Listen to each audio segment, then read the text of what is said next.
Good morning વિદ્યાર્થી મિત્રો, ધોરણ 12 સાયન્સના ક્લાસમાં આપનું હાર્દિક સ્વાગત છે. હવે આપણે 10મું ચેપ્ટર પૂરું કરીને આવ્યા.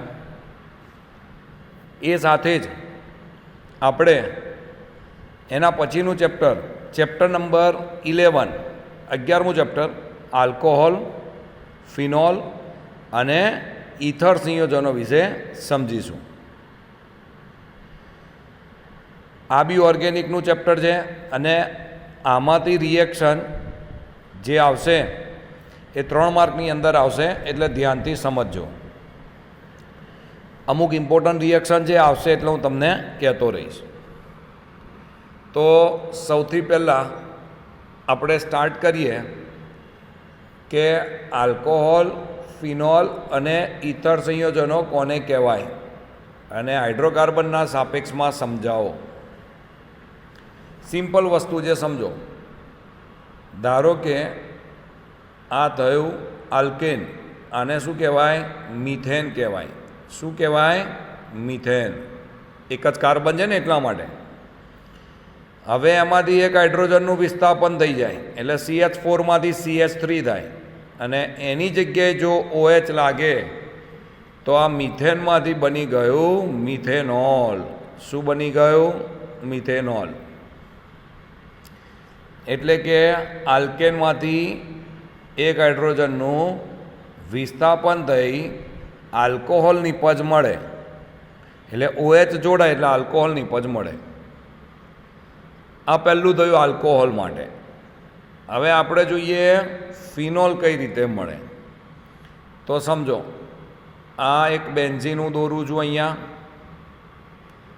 બેન્ઝીનમાં સૂત્ર આવે C6H5H6. એમાં બી એક હાઇડ્રોજનનું વિસ્થાપન થઈ જાય અને એની જગ્યાએ OH જોડાઈ જાય એટલે C6H5OH આવી જાય. એટલે આને કહેવાય ફિનોલ. શું કહેવાય? ફિનોલ. તો આપણને આ ફિનોલ બી મળી ગયું. હવે આપણે જોઈએ ઇથર. ધારો કે તમે આ CH3OH મિથેનોલ બનાવ્યો, એમાંના હાઇડ્રોજનનું વિસ્થાપન તમે કર્યું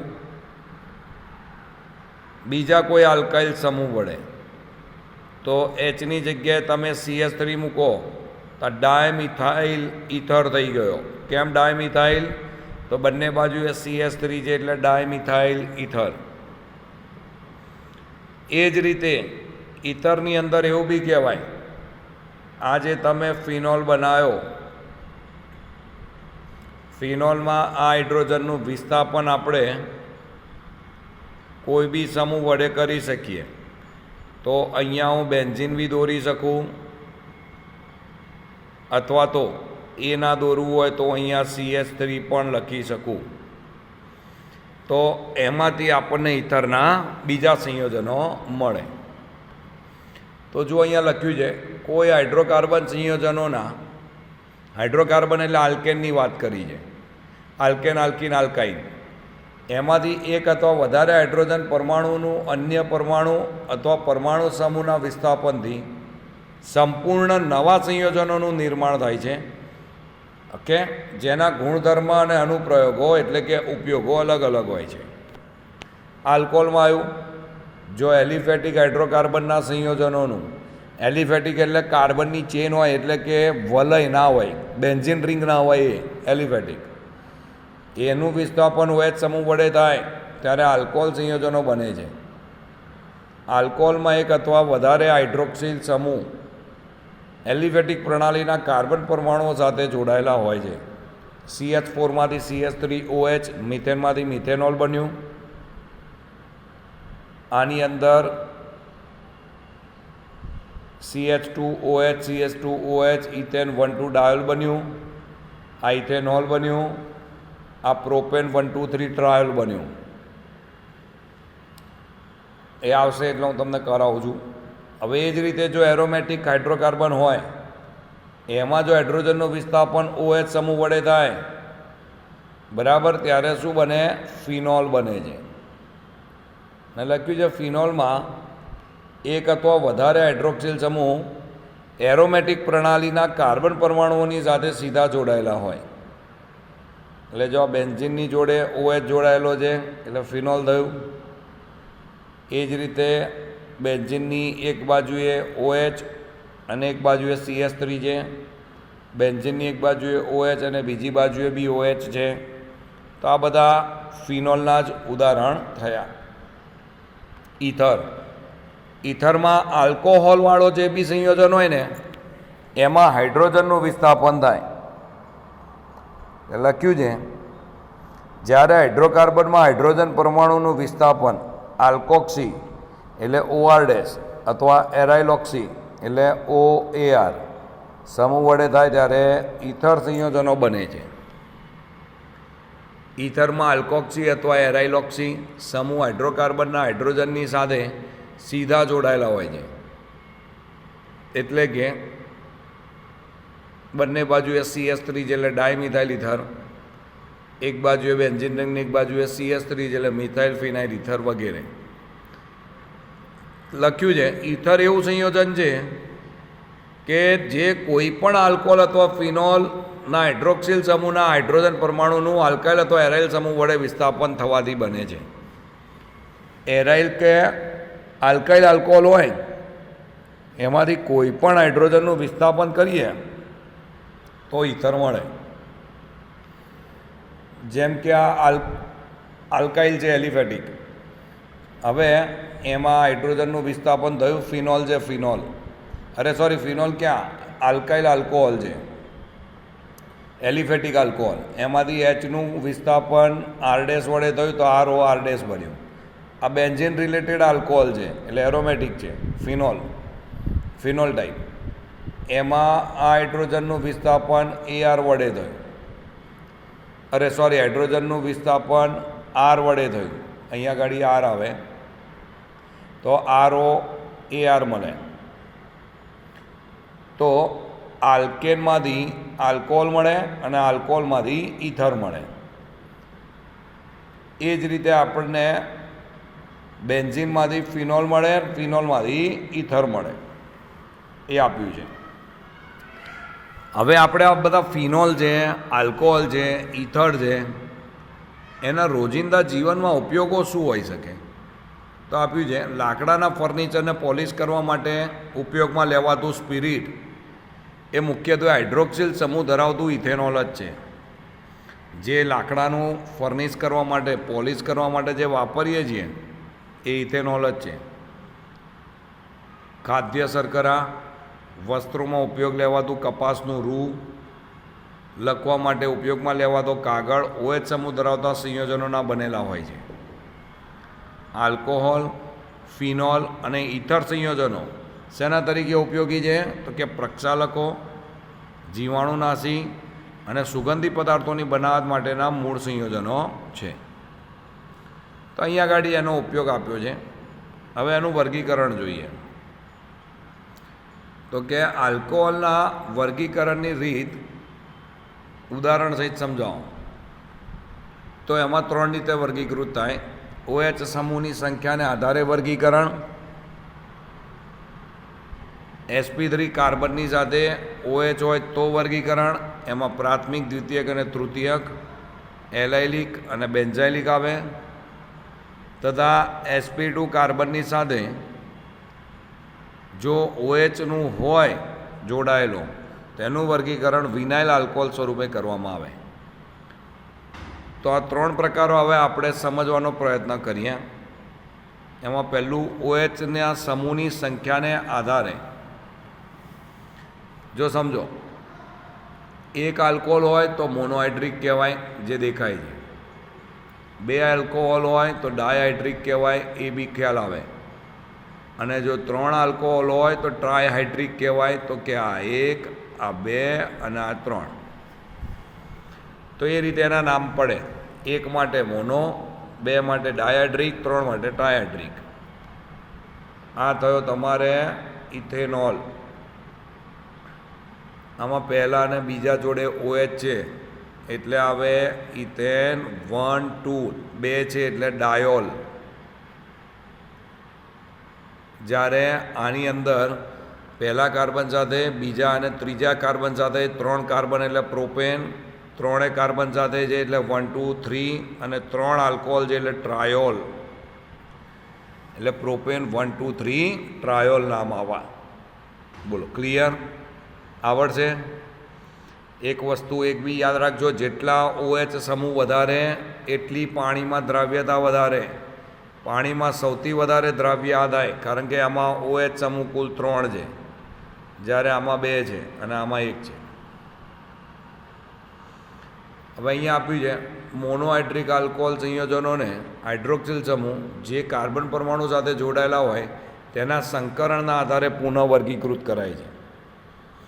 એટલે કે જે કાર્બન sp3 સંકરણ ધરાવતો હોય, જે કાર્બન sp3 સંકરણ ધરાવતો હોય અને OH બંધ ધરાવતા સંયોજનો હોય તો એના આધારે આપણે એનું વર્ગીકરણ પહેલું કરીએ પ્રાથમિક, દ્વિતીયક અને તૃતીયક.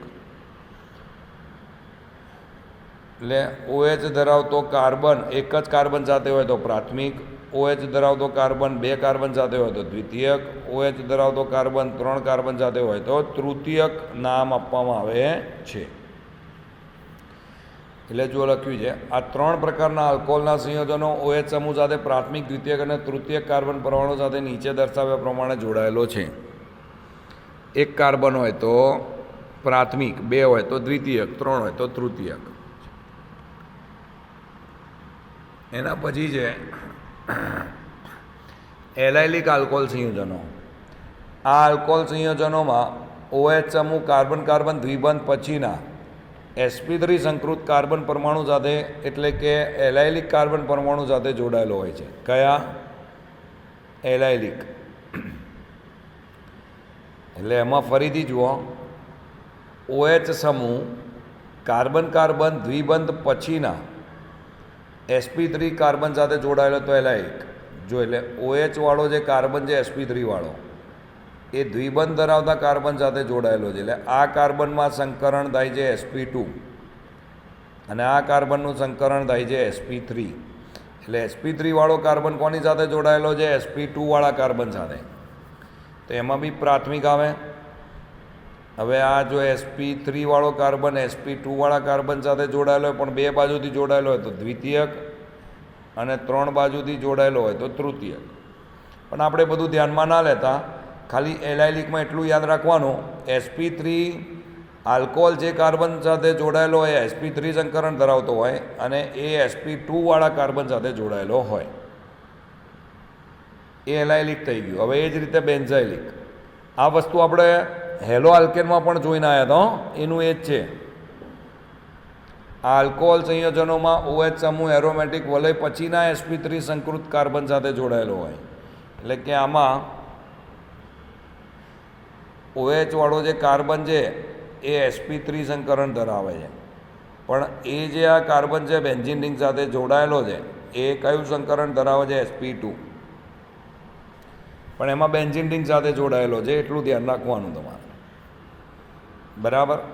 હવે આ એલાઇલિક ને બેન્ઝાઇલિક આલ્કોહોલ સંયોજનો પ્રાથમિક, દ્વિતીયક કે તૃતીયક હોઈ શકે છે. હવે આપણે એવું જોઈએ, જો આલ્કોહોલ સીધો sp2 સંકૃત કાર્બન સાથે એ sp2 ધરાવે છે તો એને વિનાઇલિક આલ્કોહોલ કહેવાય. જો આ OH આ કાર્બન કયું સંકરણ ધરાવે છે? sp2. એટલે OH જો sp2 ધરાવતા કાર્બન સાથે જોડાયેલો હોય તો એને વિનાઇલિક આલ્કોહોલ કહેવામાં આવે, તેને વિનાઇલિક કહેવાય. એ જ રીતે ઇતર સંયોજનોમાં કે જો ઓક્સિજન પરમાણુ સાથે જોડાયેલા બંને આલ્કાઇલ અથવા એરાઇલ સમૂહ સમાન હોય, કેવા? બંને આલ્કાઇલ અથવા એરાઇલ સમૂહ, એટલે વચ્ચે O હોય, ઓની આજુબાજુ જો બંને સમૂહ સમાન હોય તો સમમિતીય કહેવાય. જેમ કે આ O છે તો એની એક બાજુએ CH3 છે, બીજી બાજુએ CH3, તો આને સમમિતીય કહેવાય. પણ અહીંયા CH3 છે અને અહીંયા C2H5 છે, એટલે અહીંયા 2 કાર્બન ને અહીંયા 1 કાર્બન, તો આ અસમમિતીય થયો. એટલે લખ્યું છે તો સમાન હોય તો એને સમમિતીય સંયોજનો કહેવાય, જો આ બંને સમૂહ જુદા જુદા હોય તો મિશ્રિત અથવા અસમિતીય ઇથર સંયોજનો તરીકે વર્ગીકૃત કરવામાં આવે છે. ઇથોક્સી ઇથેન સમમિતીય ઇથર છે, જ્યારે આમાં એક બાજુ C2H5 એક બાજુ CH3, એક બાજુ C2H5 એક બાજુ બેન્ઝીન, તો એ સમમિતીય ઇથરના ઉદાહરણ થયા. બોલો, ફાવશે? તો આ બધા તો આપણે ખાલી વર્ગીકરણ જોયા. હવે એનું નામકરણ જોઈએ. આલ્કોહોલ સંયોજનોનું નામકરણ જોઈએ. સૌથી પહેલાં કેટલા કાર્બન છે? એક જ કાર્બન. એક કાર્બન હોય તો IUPAC નામમાં શું આવે? મિથેનોલ. સામાન્ય નામ મિથાઇલ આલ્કોહોલ. કેટલા કાર્બન છે? 3. એમાંથી પહેલા નંબરના કાર્બન સાથે OH જોડાયેલો છે એટલે આવે પ્રોપેન 1-ઓલ અથવા તો એન પ્રોપાઇલ આલ્કોહોલ. અહીંયા OH કયા કાર્બન સાથે જોડાયેલો છે? બીજા નંબરના કાર્બન સાથે, એટલે એને પ્રોપેન 2-ઓલ કહેવાય. કયા નંબરના કાર્બન સાથે OH જોડાયેલો છે એના ઉપર આધાર રાખે, આને પ્રોપેન 2-ઓલ કહેવાય. આની અંદર 1, 2, 3, 4 બ્યુટેન પહેલા નંબરના કાર્બન સાથે જોડાયેલો છે એટલે એને કહેવાય બ્યુટેન 1-ઓલ. અહીંયા બ્યુટેન બીજા નંબરના કાર્બન સાથે જોડાયેલો છે તો એને કહેવાય બ્યુટેન 2-ઓલ. બરાબર છે? આલ્કોહોલ બીજા નંબરના કાર્બન સાથે હતો એટલે બ્યુટેન 2-ઓલ કહેવાય. હવે એના પછીનામાં જુઓ તમે, પહેલા નંબરના કાર્બન સાથે OH છે, આ બીજું કાર્બન અને આ ત્રીજો કાર્બન. આની અંદર વાત કરીએ છીએ આપણે. બીજા જોડે મિથાઇલ સમૂહ છે એટલે 2 મિથાઇલ, 3 કાર્બનની શૃંખલા એટલે પ્રોપેન, અને પહેલા જોડે OH છે એટલે 1-ઓલ. 2 મિથાઇલ પ્રોપેન 1-ઓલ. એ જ રીતે અહીંયા ગાડી 1, 2, 3 બીજા જોડે જ CH3 છે, બીજા જોડે જ OH છે એટલે બીજા જોડે જ છે એટલે 2 મિથાઇલ પ્રોપેન 2-ઓલ. 3 કાર્બનની શૃંખલા છે ને એટલા માટે. એના પછી આ રીતે બી લખાય જે આપ્યું છે CH2 CH2 નીચે OH આવે એટલે પહેલો અને બીજો કાર્બન એટલે 2 કાર્બન છે એટલે ઇથેન, અને બંને બાજુએ OH એટલે ઇથેન 1,2 ડાયોલ ઇથિલિન ગ્લાયકોલ. અને એ જ રીતે 3 કાર્બન હોય CH2 CH CH2 અને ત્રણેય ઉપર OH સમૂહ જોડાયેલો હોય તો આને શું કહેવાય? તો કે ગ્લિસરોલ એટલે પ્રોપેન 1, 2, 3 ટ્રાયોલ કહેવાય. શું કહેવાય? પ્રોપેન 1, 2, 3 ટ્રાયોલ. ત્રણેય કાર્બન સાથે OH સમૂહ જોડાયેલો છે એટલા માટે ગ્લિસરોલ કહેવાય એના સામાન્ય નામમાં. એ જ રીતે તમને અહીંયા ચક્રીય આલ્કોહોલ સંયોજનોના નામ માટે સાયક્લોપૂર્વક લગાડવામાં આવે છે. બરાબર? અને OH સમૂહ જોડાયેલા કાર્બનને નંબર 1 જ આપવામાં આવે. આ પહેલો, પછી બીજો, ત્રીજો, ચોથો, પાંચમો અને છઠ્ઠો. એટલે આમાં 6 કાર્બન છે અને સક્રિય રચના છે એટલે સાયક્લોહેક્ઝેનોલ. આ પહેલો અને બીજા નંબરના જોડે મિથાઇલ છે એટલે 2 મિથાઇલ. સાયક્લિક રચના છે એટલે સાયક્લો. 5 કાર્બન છે એટલે પેન્ટેનોલ. આ 3, 4 અને 5. એટલે આ રીતે નામ અપાય. બેન્ઝીનનું સાદામાં સાદું હાઇડ્રોક્સી વ્યુત્પન્ન ફિનોલ છે અને તે IUPAC નામ તરીકે પણ સ્વીકારાયું છે. ફિનોલના બંધારણમાં બેન્ઝીન વલય આવેલું હોવાથી તેના વિસ્થાપિત સંયોજનોના સામાન્ય નામકરણ માટે ઓર્થો એટલે 1,2, મેટા એટલે 1,3 અને પેરા એટલે 1,4નો ઉપયોગ કરવામાં આવે છે. જેમ કે જુઓ અહીંયા આપ્યું છે, આને ફિનોલ કહેવાય, એક જ OH છે એટલા. અહીંયા OH અને પછી CH3 જોડાયેલું છે. OH અને CH3 હોય એટલે ઓર્થોક્રેસોલ કહેવાય અથવા તો 2 મિથાઇલ ફિનોલ. બીજા નંબરના કાર્બન સાથે CH3 છે એટલે 2 મિથાઇલ ફિનોલ કહેવાય. આમાં ફિનોલને નંબર 1 આપો, આ બીજો અને આ ત્રીજો. ત્રીજા નંબરના કાર્બન સાથે CH3 છે એટલે એને 3 મિથાઇલ ફિનોલ કહેવાય. અને ત્રીજું સ્થાન એટલે મેટા આવે, મેટાક્રેસોલ. અહીંયા કયું સ્થાન છે? બોલો, ચોથું સ્થાન. એટલે શું આવે? 4 મિથાઇલ ફિનોલ અથવા તો પેરાક્રેસોલ કહેવાય. હવે જો એ જ રીતે બંને OH સમૂહ હોય તો કેટેકોલ ઓર્થો સ્થાનમાં, મેટા સ્થાનમાં બી OH હોય તો રિસોર્સિનોલ. IMP છે આનો ઉપયોગ થશે. અને જો પેરા સ્થાનમાં હોય તો હાઇડ્રોક્વિનોન અથવા તો ક્વિનોલ તરીકે ઓળખાય છે. હવે જોઈએ ઇથર સંયોજનો. એમાં નામ લખતી વખતે આલ્કાઇલ અને હેલાઇલ સમૂહના નામોને અંગ્રેજી મૂળાક્ષરોના ક્રમમાં અલગ અલગ લખીને અંતમાં ઇથર શબ્દ લખાય છે. જેમ કે મિથોક્સી ઇથેન એટલે ઇથાઇલ મિથાઇલ ઇથર, એવી રીતે લખાય. જોઈએ નામ. ઓની બંને બાજુએ CH3 છે, સામાન્ય નામ ડાયમિથાઇલ ઇથર, બાકી આવે મિથોક્સી મિથેન. હંમેશા O ઓછા કાર્બન ધરાવતા સાથે જોડાશે. ઓછા કાર્બન ધરાવની સાથે O જોડાશે. જેમ જેમ આવશે એટલે ખબર પડશે. C2H5O C2H5O એટલે ઇથોક્સી ઇથેન. બંને બાજુ 2 કાર્બન છે એટલે O કોઈની બી સાથે જોડાય, એને ડાઇથાઇલ ઇથર કહેવાય. હવે ત્રીજામાં જુઓ, ઓની એક બાજુ એક જ કાર્બન છે અને એક બાજુએ 3 કાર્બન છે, એટલે કે મિથાઇલ એન પ્રોપાઇલ ઇથર. મેં તમને શું કીધું? હંમેશા ઓછા કાર્બન સાથે જ જોડાય O, એટલે 1 મિથોક્સી અને 3 કાર્બન છે એટલે પ્રોપેન. પહેલા કાર્બન સાથે CH3O જોડાયેલો છે ને, એટલે 1 મિથોક્સી પ્રોપેન. બેન્ઝીન છે એની ઉપર OCH3 છે એને એનિસોલ કહેવાય, એટલે મિથોક્સી બેન્ઝીન. એનિસોલ એટલે મિથાઇલ ફિનાઇલ ઇથર. બેન્ઝીનની ઉપર OCH2CH3 છે એને ઇથોક્સી બેન્ઝીન કહેવાય, ઇથાઇલ ફિનાઇલ ઇથર. એ જ રીતે બેન્ઝીનની જોડે O C2H6 અને CH3 એટલે કે 1 ફિનોક્સી હેપ્ટેન, એટલે 7 કાર્બનની શૃંખલા છે. એટલે આ બેન્ઝીનની ઉપર O તો મૂકી જ દેવાનું. અને કુલ કેટલા કાર્બનની શૃંખલા? 7. એટલે 1 2 3 4 5 6 અને CH3 7 થઈ ગયું. એટલે કુલ 1 2 3 4 5 6 7 એટલે હેપ્ટેન થઈ ગયું. એટલે અહીંયા નામ આપ્યું છે 1 ફિનોક્સી હેપ્ટેન. એ જ રીતે આનું નામ આપ્યું છે 3 મિથાઇલ બ્યુટોક્સી બેન્ઝીન.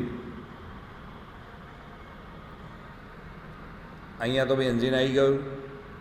1 ઇથર જે જોડાય એને 1 2 3 અને 4. ઇથર જે કાર્બન સાથે જોડાયેલો હોય એને 1, પછી 2, પછી 3 અને પછી 4. 3 સાથે CH3 છે એટલે 3 મિથાઇલ. 4 કાર્બન છે એટલે બ્યુટોક્સી, અને આનું પાછળ બેન્ઝીન તો આવે. એ જ રીતે એની નીચે આપેલું છે CH3O C2CH3O CH3. આ પહેલું અને બીજું. પહેલાંની સાથે બી OCH3 છે, બીજાની સાથે બી છે, એટલે 1,2 ડાયમિથોક્સી બેન્ઝીન. અને છેલ્લામાં 2 સાયક્લિક સ્ટ્રક્ચર છે. એક બાજુએ CH3, એક બાજુ CH3 ને એક બાજુ C2H5. એટલે બીજા કાર્બન સાથે આ ઇથોક્સી સમૂહ છે, એટલે 2 ઇથોક્સી 1,1 ડાયમિથાઇલ સાયક્લોહેક્ઝેન. એટલે બેન્ઝીન નથી એટલે સાયક્લોહેક્ઝેન જ આવશે. હવે આટલું જોયા પછી આપણે મિથેનોલ, ફિનોલ અને મિથોક્સી બેન્ઝીન વિશે સમજીએ. મિથેનોલમાં એવું કીધું છે CH3OH આવે, sp3 સંકરણ આવે. ખૂણો COH નો 108.9 ડિગ્રી આવે, એટલે 109 ડિગ્રી અને 28 કળાથી થોડો ઓછો. બંધ લંબાઈ carbon oxygen 142, oxygen hydrogen 96. Sigma બંધ બને એ બતાવ્યું છે અહીંયા. એટલે અહીંયા sp3 પ્રકારનું સંકરણ થાય. બંધકોણ આપણે જોયો આલ્કેન કરતાં ઓછો છે. કેમ? કારણ કે ઓક્સિજન ઉપર જે અબંધકારક ઇલેક્ટ્રોન યુગ્મ છે એનાથી અપાકર્ષણ થાય છે, અને અપાકર્ષણ થવાથી બંને બાજુના ખૂણા શું થાય? એકચ્યુઅલમાં જે આ બહારની સાઈડ હોય એ થોડા અંદરની સાઈડ આવે, એટલે આ જે ખૂણો છે ને એ ઘટી જાય થોડો. અને એમાં CO બંધ લંબાઈ 142 પિકોમીટર મહત્તમ હોય મિથેનોલમાં. એ પછી ફિનોલ માટે આપ્યું છે તમને. તો બેન્ઝીન સાથે OH, sp2 સંકરણ, COH બંધકોણ 109, જ્યારે અહીંયા 108.9 હતા. બંધ લંબાઈ 136 પિકોમીટર. બંને પ્રકારના સંકરણ જોવા મળે, sp3 ને sp2, સિગ્મા બંધ. હવે sp3 કોણ નજીક 109 ડિગ્રી છે, કારણ કે ફિનાઇલ સમૂહ ઓના અબંધકારક ઇલેક્ટ્રોન યુગ્મ કરતાં ઓછું અપાકર્ષણ ધરાવે છે. બીજું એમાં બંધ લંબાઈ 136 પિકોમીટર છે, જે આલ્કોહોલના 142 પિકોમીટર કરતાં ઓછું હોય છે. કેમ? કારણ કે ઓક્સિજનની આજુબાજુ અબંધકારક ઇલેક્ટ્રોન યુગ્મ હોય, એના કારણે એના વલય સાથે સહસ્પંદનથી દ્વિબંધમાં એ જોડાય છે માટે. હવે એમાં થર્ડ આવી ગયું મિથોક્સીમિથેન. ઓની બંને બાજુએ CH3 sp3 કાર્બન, COC બંધ કોણ 111.7, CO 141 પિકોમીટર. અહીંયા sp3 સંકરણ જોવા મળે છે, સમિશ્રણ જોવા મળે છે. બંધકોણ 111.7, જે ત્રણેયમાં મહત્તમ હોય છે. કેમ? કારણ કે ઓક્સિજનમાં કેટલા ઇલેક્ટ્રોન યુગ્મ હોય? 2. જો બતાવ્યા જ છે આમાં 2 ડોટ કર્યા છે બંને બાજુએ, 2 ડોટ. એટલે કે CO બંધના બંધકારક ઇલેક્ટ્રોન યુગ્મ તેમ 4 ઇલેક્ટ્રોન સાથે CH3ના અપાકર્ષણ ધરાવે છે. એટલે બંધ લંબાઈ 141 પિકોમીટર છે. ઓકે, હવે એની જોઈએ આપણે પ્રક્રિયાઓ.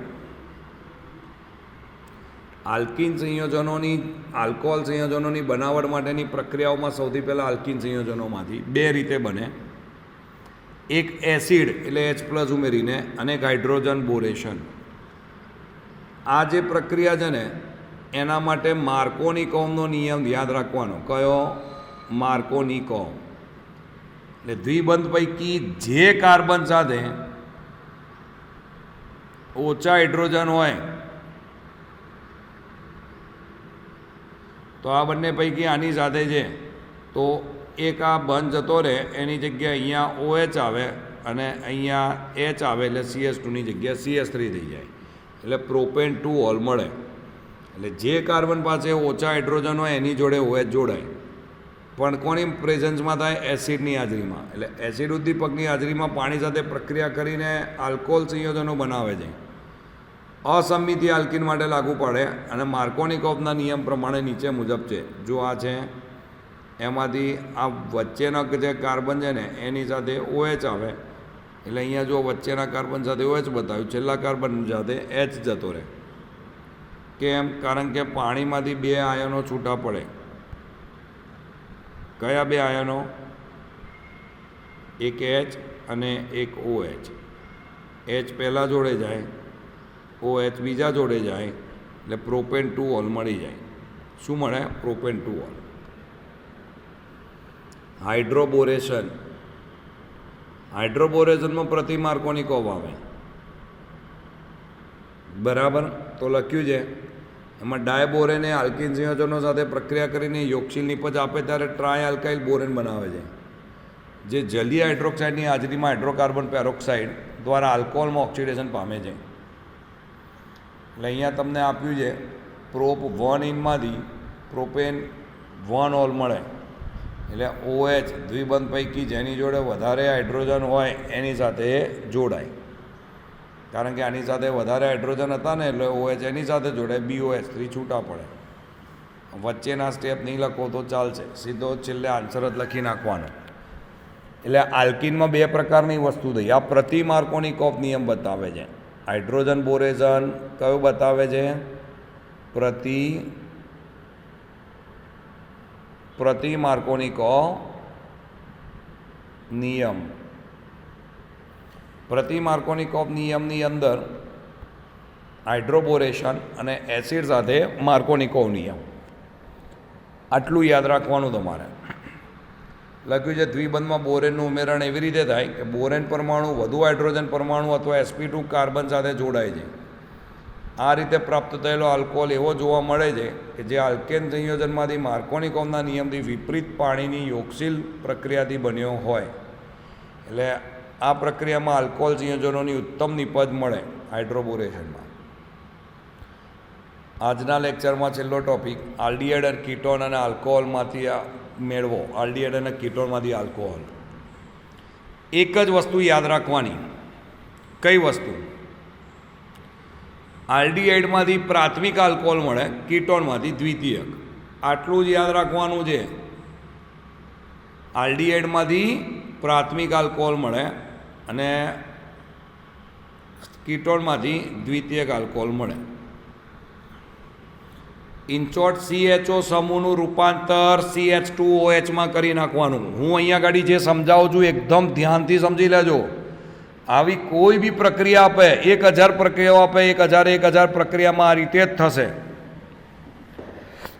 ફરીથી આલ્ડીહાઇડના CHO સમૂહનું રૂપાંતર CH2OH માં થાય. બાકી આગળ R તરીકે જે પણ કંઈ આપ્યું હોય એ બધું જ એમનું એમ રહેશે. જ્યારે કીટોનની અંદર વચ્ચેનો જે આ કાર્બન છે એમાં એક બાજુએ OH લાગે અને એક બાજુએ H લાગે. ફરીથી જે કાર્બન સાથે કીટોન છે એમાં એક બાજુએ OH લાગે અને એક બાજુએ H ફિક્સ. એ દ્વિતીયક આલ્કોહોલ થયું. એટલે લખ્યું છે કે અહીંયા બનાવટમાં આલ્ડીહાઇડ અને કીટોન સંયોજનોમાં ઉદ્દીપકની હાજરીમાં હાઇડ્રોજનના ઉમેરણથી અનુવર્તી આલ્કોહોલમાં રિડક્શન પામે છે. તો આલ્ડીહાઇડ અને કીટોન ઉદ્દીપકીય હાઇડ્રોજનીકરણ છે જેનું રિડક્શન થાય છે. રિડક્શન માટે આપણે સૂક્ષ્મ વિભાજિત ધાતુ જેવી કે પ્લેટિનમ, પેલેડિયમ, નિકલ વગેરે વાપરીએ છીએ. આલ્ડીહાઇડ અને કીટોનમાંથી આલ્કોહોલ બનાવવા માટે સોડિયમ બોરોહાઇડ્રાઇડ રિડક્શન કરતા છે, લિથિયમ એલ્યુમિનિયમ હાઇડ્રાઇડ રિડક્શન કરતા છે, એ વાપરી શકાય છે. જો મેં તમને સમજાવ્યું એ મેં આલ્ડીહાઇડમાંથી હંમેશા પ્રાથમિક આલ્કોહોલ જ અને કીટોનમાંથી દ્વિતીયક આલ્કોહોલ બને છે. આ ઇમ્પોર્ટન્ટ, આ નોટ ડાઉન કરી દેવાનું. હવે આમાં હું તમને ઉદાહરણ લઉં ને તો તમને વધારે સારી રીતે ખબર પડશે. તો જો ઉદાહરણમાં આપ્યું છે CH3CHO. CHO સમૂહ છે ડાયરેક્ટ CH2OH માં રૂપાંતર થયું PDPTની હાજરી અને H2. એટલે કે પ્રોપેના 2 કાર્બન છે એટલે ઇથેનાલ છે. ઇથેનોલમાંથી શેમાં રૂપાંતર થયું તો કે ઇથેનોલ.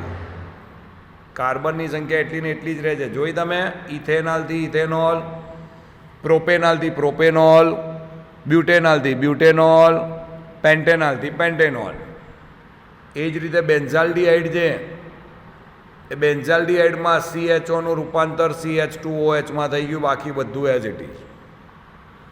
કીટોનમાં મેં તમને કીધું હતું આ COનું CH થઈને નીચેની બાજુ OH આવી જાય છે. CH3નું CH3 પછી CH કરી નીચેની બાજુ OH લગાડી દેવાનું. એટલે આ રીતે થાય CH3 CH OH CH3. આ આલ્કોહોલવાળો જે કાર્બન છે આ 1 અને 2 કાર્બન સાથે જોડ્યો એટલે દ્વિતીયક આલ્કોહોલ મળ્યો. ઉપરના બંનેમાં કેવા હતા? પ્રાથમિક. હવે નીચેનામાં શું મળ્યા? દ્વિતીયક. એટલે આને પ્રોપેન 2-ઓલ બોલાય. શું બોલાય? પ્રોપેન 2-ઓલ. એ જ રીતે આ કીટોન માટે C6H5COCH3 આપ્યું છે. સેમ પ્રક્રિયા, આમાંથી CHOH થઈ જાય, CHOH. તો બોલો, ફાવે? બહુ સરસ. છેલ્લી પ્રક્રિયા કાર્બોક્સિલિક એસિડ અને એસ્ટરમાંથી લખ્યું છે કાર્બોક્સિલિક એસિડમાં આપણે પ્રબળ રિડક્શન કરતા જોઈએ, લિથિયમ એલ્યુમિનિયમ હાઇડ્રાઇડ. તો એનું જો રિડક્શન કરીએ આપણે તો પ્રાથમિક આલ્કોહોલ મળે. જેમ કે આ કાર્બોક્સિલિક એસિડ છે એનું રિડક્શન કર્યું છે, તેમાંથી આપણને પ્રાથમિક આલ્કોહોલ મળ્યું. યાદ શું રાખવાનું? તો કે COOH સમૂહ એ સીધો CH2OH માં રૂપાંતર થાય. આગળ જે પણ કંઈ R ને એ પણ હોય બધું એઝ ઇટ ઇઝ રહે. એટલે જુઓ CH3COOH ઇથેનોઇક એસિડ, આને શું બોલાય? Ethanoic acid. એનું રિડક્શન કર્યું તો આપણને શું થયું? તો કે COOH સમૂહ CH2OH માં રૂપાંતર પામ્યા અને CH3 છે એટલે ઇથેનોલ મળ્યો. લખ્યું છે અહીંયા કે આ પ્રક્રિયક LiAlH4 મોંઘો પ્રક્રિયક હોવાથી માત્ર વિશિષ્ટ રસાયણો બનાવવા માટે જ વપરાય છે. બરાબર, વિશિષ્ટ રસાયણો બનાવવા જ વપરાય. છેલ્લી પ્રક્રિયા એસ્ટરમાંથી આલ્કોહોલ. એમાં પણ એવું કે સૌથી પહેલાં પ્રથમ એસિડનું એસ્ટરમાં રૂપાંતર થાય અને ત્યારબાદ એસ્ટરનું ઉદ્દીપકની હાજરીમાં H2 વડે રિડક્શન કરવાથી એસ્ટરીકરણથી ઉદ્દીપકીય હાઇડ્રોજીકરણ થાય છે. જેમ કે જુઓ એસિડ અને આલ્કોહોલ છે એમાંથી એસ્ટર બનાવ્યા. એસ્ટરિફિકેશન એ તો તમે શીખીને આવ્યા છો પહેલેથી. બરાબર, એસિડમાંથી આ OH જાય અને આમાંથી H ગયા એટલે H2O ગયા એટલે RCOOR મળ્યો. એનું આપણે ઉદ્દીપક સાથે પ્રક્રિયા કરીએ તો R જોડે OH જોડાય અને આ COO સમૂહ CH2OH માં ફેરવાઈ જાય. ફરીથી પહેલામાં આલ્ડીહાઇડ CH2OH માં ફેરવાતું હતું, બીજામાં કાર્બોક્સિલિક એસિડ COOH CH2OH માં ફેરવાતું હતું, આમાં COO CH2OH માં ફેરવાય. જુઓ અહીંયા આગળ ઇથેનોઇક એસિડ અને ઇથેનોલ આપ્યું છે. અહીંયાથી OH જાય, અહીંયાથી H જાય એટલે બને શું? તો કે CH3CO લખ્યા અને OC2H5. એનું આપણે પ્રક્રિયા કરીએ તો અહીંયાથી તૂટી જાય એટલે આ C2H5 જોડે OH તો સીધો જોડાઈ જાય. તો C2H5 જોડે OH જોડાયો એ નંબર 1 આવ્યું ઇથેનોલ. અને આમાં CH3COOમાં જે COO છે એનું CH2OH માં રૂપાંતર થયું, આગળના CH3 એઝ ઇટ ઇઝ. એટલે આપણને 2 વાર શું મળી ગયું? ઇથેનોલ મળ્યો.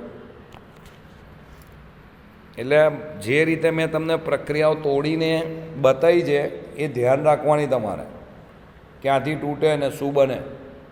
ઓકે, તો આટલી જે રાસાયણિક પ્રક્રિયાઓ છે ને એ ફક્ત 2 વાર લખી નાખજો, ઇમ્પોર્ટન્ટ છે. કઈ કઈ પ્રક્રિયાઓ જોઈએ? એસિડ સાથેની પ્રક્રિયા, હાઇડ્રોબોરેશન પ્રક્રિયા, આલ્ડીહાઇડમાંથી, કીટોનમાંથી, કાર્બોક્સિલિક એસિડમાંથી અને એસ્ટરમાંથી. આમાંથી આપણે આલ્કોહોલ સંયોજનો બનાવ્યા. તો હવે બાકીનું આપણે નેક્સ્ટ ટાઈમ જોઈશું. આ શાંતિથી રિવાઇઝ કરી લેજો. નેક્સ્ટ લેક્ચરમાં મળીએ. Thank you.